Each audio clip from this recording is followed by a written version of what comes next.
Hello, folks. This is Morning Kick Around, and this is The Big Question. I'm Robert. He's Jason. And just at the end of the week, Hartford Athletic announced a transfer of Mamadou Dieng to Minnesota United FC.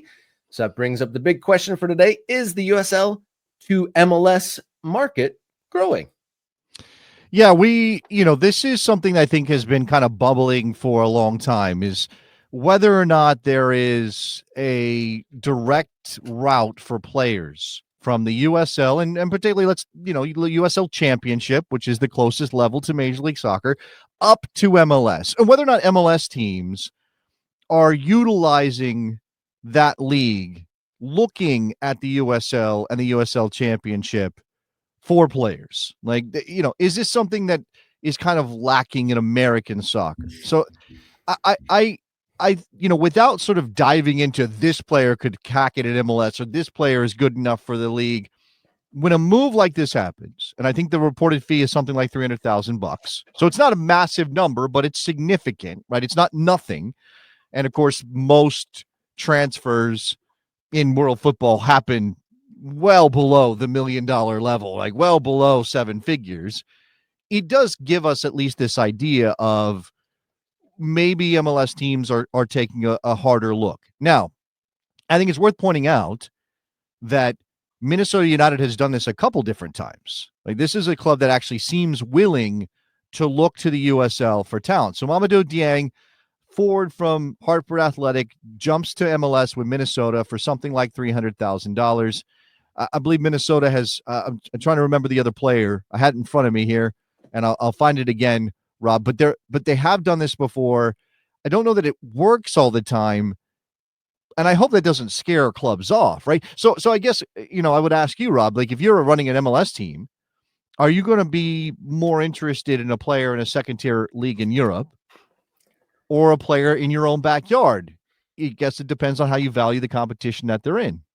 Yeah, definitely it matters the context of where the player is coming from. And a lot of the time it's a path of least resistance too. You think that finding a player and sourcing a player within your own national borders might be easier, but obviously MLS has been dipping into the international market a lot more than in the USL market, like we're talking about here. But Dieng, I think it's worth taking a flyer on him. He's a 21-year-old Senegalese international who in 57 appearances has scored 23 goals. So that's close to a 1-2 ratio. So that's a decent standard there. And Minnesota United, like you said, more than most other Major League Soccer teams have been willing to dip into the lower leagues. Maybe that's because of their history coming up from NASL and whatnot. They're a little bit more open to looking across the landscape, maybe into the lower divisions. And if he's got that good of a return and Minnesota United needs to beef up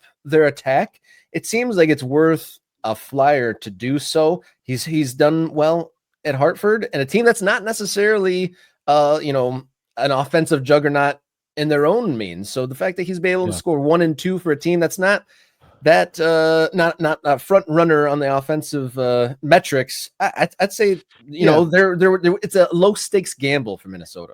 I think there are a couple of things at work here, and you can go and find Jeff Reuter, who covers both MLS and USL, writing on these topics and commenting on these topics. It's been a while since I think he's taken a hard look at this, but I remember him writing about a market for USL players in MLS, and I think a lot of it is, a thing about USL that tends to be true, because a lot of these clubs don't have their own academies up and running, and a lot of them are thinking of this as, we need to put a winner on the field. It's, obviously there's no pro rel, so you're not being threatened with relegation. That could happen down the line, but for the time being, you still want to put a winner on the field. And so you end up with an I don't have the numbers in front of me in terms of the age, the average age of USL squads, Rob, but I'd be willing to bet they're older. I'd be willing to bet that USL squads tend to be heavy on 25 and 30-year-olds, and so less opportunity for a 21-year-old player or a 20-year-old player to make a dent there. And then MLS teams are going, well, are we going to buy a 25-year-old player out of USL no matter what his track record is? Or do we want to find that player somewhere else? It has a deeper resume or more impressive resume, depending on their league. Because they might not cost a lot, but you're still talking about roster spots and things like that. So if players in the USL can do this at 20, 21, 22, then maybe we start seeing those things. Maybe that starts to become a pipeline that MLS teams are willing to look at. I don't think Minnesota United has been one of the better development teams in terms of their own academy in Major League Soccer. I think that's one of the features of this team is they don't really a development team that way. They're not Philadelphia, they're not RSL, they're not even close to those teams in terms of bringing through their own talent. So they may be a team that is more likely to look to the USL, whereas some of the other ones, like a Philadelphia, is like, we don't need to go into that market. We've got our own kids coming out of the academy. But there could be more, and I hope that becomes a thing. I mean, every year we see championship players make the jump to the Premier League, and particularly young ones, because you can see what they're doing at that level. Now, this isn't a great example because he didn't stay in the Premier League, but Joe Bellingham makes his name playing for a championship side in Scotland, is now at Dortmund. So that kind of thing, we want to see that happen. Yeah, I'm curious if we definitely have USL fans in the group and viewers. I'm curious if there was any players on your team that you thought could make the jump up. But to your point, Jason, yeah, most players on a USL championship lineup are journeymen at that point. They're not, young players starting their career yet, but Dieng here is. I'm curious if anyone has watched him. Does he just jump off the page? Does he just slap you across the face with he's another level player? Yeah, that's a good question. I mean, obviously, again, the goal scoring record speaks for itself. I wanted to mention that if we're talking about sort of the history of USL transfers, they've made noise and made headlines with selling players abroad, not necessarily selling players within America, although Diego Luna stands out as a very good example of a player who did something at the USL championship level with El Paso and got his move to RSL, where he is now an MLS stars. Okay, so look, 2024 Spider is saying that the USL average was 24.87 for age and MLS was higher. That's fair. It maybe more important is the number of minutes young players are getting. And again, these are just, we have to dive into the numbers a little bit more. And I don't know that I intended to make this about age, but I definitely think that there's got to be something to that, right? That USL teams aren't thinking about development first and foremost, or are they willing to give minutes to young players in a general sense? When USL players play, young ones, they typically get moves. We're talking Josh Winder. We're talking about Kobe Henry. We're talking about Diego Luna. We're talking about those kind of players who have made jumps. Some of them to foreign leagues, but it's still something. Elijah Winder, the brother of Josh, who came out of Louisville City as well, is now with the Galaxy. And I think they spent a significant, relative to these kind of transfers, they spent a significant amount of money to get him. He's 22. So again, he needed the season and he got that opportunity at Louisville. And now he's an MLS player. Whether it works for him or not could have an impact on whether or not this continues to be a marketplace that opens up. Whether or not this continues to grow this pathway from USL to MLS, I'm not sure if it's going to continue, but you'd feel that would be enriching the market, the economy. You need to create an up and down market between the leagues. You'd think most places across the world there is an economy within itself, a market within itself, up and down, and that's not necessarily the way it is here. And you think that for the American soccer landscape and the player market to become a little bit more well-rounded and less peaks and valleys of, picking up whatever is the leftovers or making money elsewhere, having this market of going back and forth between the first and second division seems like a natural progression for the player economy in the United States. Yeah, look, this again, I think USL is developing, right? The USL is also a changing league. And so as the league gets more mature and as clubs start to understand the market themselves a little bit better, and as they are able to put down roots, like when you're running a USL club or a second division or third division club in American soccer, your first concern is paying your bills and being able to play next year. Yeah. It takes a while before you can be like, all right, we're not going anywhere. We're pretty solid financially. What can we do to develop talent in our backyard now?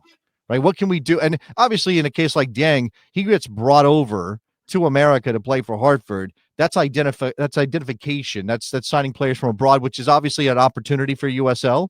But I think, more than likely the real market's going to be in developing their own players. I mentioned Joe Bellingham playing at Sunderland. He gets an opportunity to play coming up through the ranks. I don't he wasn't an academy kid at Sunderland, but you get my point, right? Like this is another this is a league that could be more involved in that part of the game as they get older, as the league matures and grows and starts. And I'm sure USL has some best practices in place. In fact, over the years, I have been able to talk to people at the USL level about player development, and they certainly want to do a lot more of this.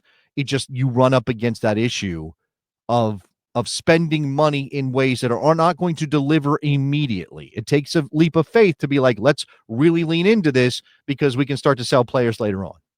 Yeah, we shall see how this all pans out. One quick last note from the chat: if MLS starts buying USL players, it makes USL investment look much more appealing? Question mark. What do you think of that, Jason? I mean, is that something that might perturb? I think that people online, I've definitely seen people say that, MLS doesn't dip into USL player pools because they don't want to make it seem more appealing.